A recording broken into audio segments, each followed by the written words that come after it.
What better way to start a game? Less than a minute into it with the lob to the brow. In season 2, the defense is never safe. I feel like discussing the real NBA today. The Indiana Pacers made a trade for Scola. And when I first heard that they made the trade for him, I thought maybe they were gonna trade Granger, maybe David West, somebody, but they didn't trade anybody. They're keeping Danny Granger, they're keeping David West. Their core is intact. They still have Paul George and Roy Hibbert. They still have all those guys, but now they're adding somebody like Scola, who is a starter in the NBA. Most likely adding him to come in off the bench. That is going to be deadly, especially if they have to match up again with the Miami Heat, or even with some of the other teams in the East, because now instead of subbing in Tyler Hansborough, you're subbing in somebody that's just like him. Oh, but I miss. I dropped that noob to the floor, but I missed the three. But I ain't even mad because I get a rebound, my first of the game. This trade for the Pacers, it reminds me of the trade that the Brooklyn Nets made when they got Paul Pierce, Kevin Garnett, and Jason Terry. When I first heard that they were moving over to the Nets, I thought maybe they were getting rid of Lopez, maybe Joe Johnson, somebody. But then when I found out that they're still keeping Darren Williams, Joe Johnson, Brook Lopez, I said, whoa, whoa, whoa. That is some cheese. So now all of a sudden the East is back. I don't think they have as many really good competitive teams as the West does, but championship contending teams, I think the East is stronger than the West right now. And before I get into that, we got to highlight this hustle play by Eric Gordon. He blocks it off the backboard. He blocked it before it hit the backboard, so I got to celebrate with a lob. I had to toss a lob in that situation. I was too hyped after I saw him jump and block that. I said, we're lobbing. The East is looking real good right now. You got to remember the Chicago Bulls. Derrick Rose came out and said that he was the best player in the NBA. To me, what that means when he said that, that means that he's ready to come back now. He's finally got the confidence in his game, in his knee, his legs, everything. He's going to be coming back. And I think he might even come back just as good as he was before the injury. That would be amazing. That's what everybody wants to see. So if that is the case, then it was worth it for him to sit out all this time. But now all of a sudden, the Chicago Bulls are back into the picture. Because even without Rose, they were a great team. So when you add him into the mix, now all of a sudden that takes them to the championship contender level. It doesn't mean they're going to win a championship, but they can compete with the best of teams. Even in the series where the Miami Heat beat them in 5 games, all those games were close. So even though Miami won in 5, it seems like they just manhandled them, but really every single game came down to the wire. So when you think about it, anything could happen. Obviously, the Brooklyn Nets are the most interesting team this season because they basically have to win it. They only have 1 or 2 seasons to win the championship. They have to do it now because those guys are getting old. Paul Pierce, Kevin Garnett. Even though last season Kevin Garnett played really well, you could see it wearing on Paul Pierce. Pierce did not have his best season. He had a lot of moments where he just seemed, he just didn't seem himself. He got crossed over a lot, dropped to the floor last season, embarrassing plays. But Kevin Garnett is still looking sharp. But now it's a year later. So is Kevin Garnett going to be able to play like that throughout this season? Will Paul Pierce wake up? I don't know, but they're obviously going to be the team to watch to see if it actually works. And if you've been paying attention to the gameplay, at the 6-minute mark in the 4th quarter, I only had 6 rebounds. It wasn't looking good for that triple-double, but now I grabbed my 9th rebound. In the last minute or so, all of a sudden I have 3 rebounds in a minute. This is unbelievable. I'm 1 rebound away from yet another triple-double, getting closer and closer to that Hall of Fame progress, success. I'm trying to get every rebound I can. I'm trying. I just need 1 more. Ellis is going to pop the 3, but he makes it splash. So I decide that now is the time to pull a Smoove move. What maneuver could possibly be smoother than to do a floater, miss it on purpose, and get the rebound? That's my 10th rebound. There goes the triple-double. That's what I had hiding up my sleeve. That was in my bag of tricks.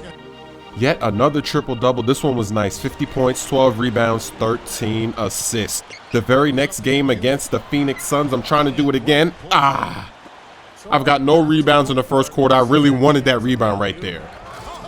And I really like this dunk because it looks like I'm about to break my knee. I'm about to just look. It looks like I'm about to end my career when I land. I'm like, ooh. But back to the NBA discussion. Isn't it funny that a few years ago we were looking at the Oklahoma City Thunder and we were saying, this is a championship team. They made it to the finals against the Miami Heat. They lost in the finals, but we said, Oklahoma City, they're going to be back. And then last season, they don't sign James Harden. They let him walk. They trade him for Kevin Martin. And then this season, they don't even keep Kevin Martin. They get rid of him. So how do the Thunder improve? And I did it again. The Michael Jordan free throw dunk. I did it again. Turning on the Jets. I really am turning on the Jets, taking flight.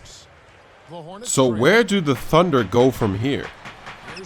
Because it seems like they're not willing to pay to win. They don't want to pay that luxury tax. And I'm not doing good with the rebounds here in the first quarter, so I'm going to pull another smooth move. I'm going to do the floater to get the rebound. And look at the brow. The brow stealing my rebound. I only had one rebound in the first quarter, so I was trying to get that second one. But you know what? We got time left. Why not let it fly? Shot clock cheese reverse alley-oop to Henry. But now I've got to get 9 rebounds in 3 quarters, so I'm not pacing very well. That's why on the first possession, I grabbed the next rebound.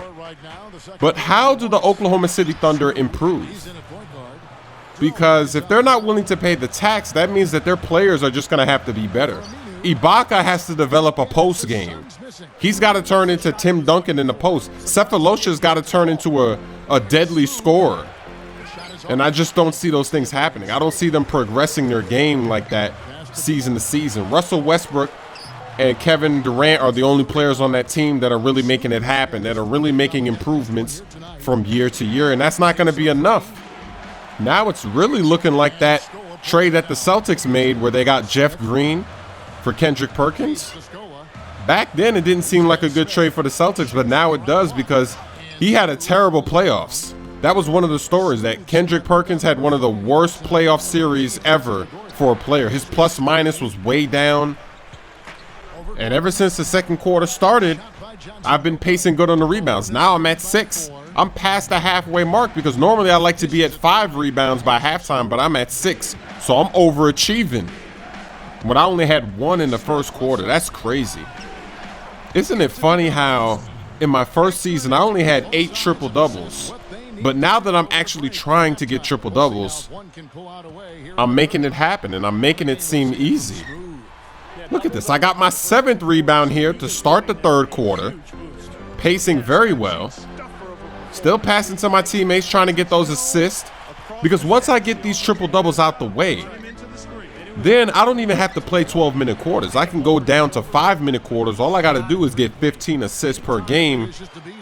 Breeze through the second season, regular season, so I can get to the playoffs and then bump it back up to 12-minute quarters. There goes my 8th rebound. And then, of course, the third and final accomplishment would be to just make it to the conference finals, because I have to make it twice. I already made it in my first season. So if we get back to the conference finals, I could retire a Hall of Famer and take it into 2K14. Since season 2 has started, I've gotten 2 new GM sit-down topics, but I haven't actually gone in there to take a look at them because I heard a rumor that if you try to negotiate your contract extension before your contract is up, it freezes your career. Wouldn't that be some cheese? There goes the triple-double rebound. That's my 10th. But wouldn't that be some cheese? I'm trying to make it into the Hall of Fame, and then I get hit with the ultimate freeze cheese because I tried to negotiate my contract before it was up. So I don't know if that guy was trolling. I don't know if it's true. It could be true, though, because there's a lot of glitches in my career. We know of all the glitches, so I wouldn't be surprised if it is true. So I think I'm just gonna keep it safe, play it safe, throwing up the lob to celebrate another triple-double. That's what I do. Once I get those triple-doubles out the way, I just want to throw lobs. I just want to have fun. Look, I'm tired right now, but I don't even care. Gonna find my boy Gordon in a corner. And this is actually a close game, so that 3 was needed. You see, there's 26 seconds. We're only up by 3. I'm open for the splash. Got it.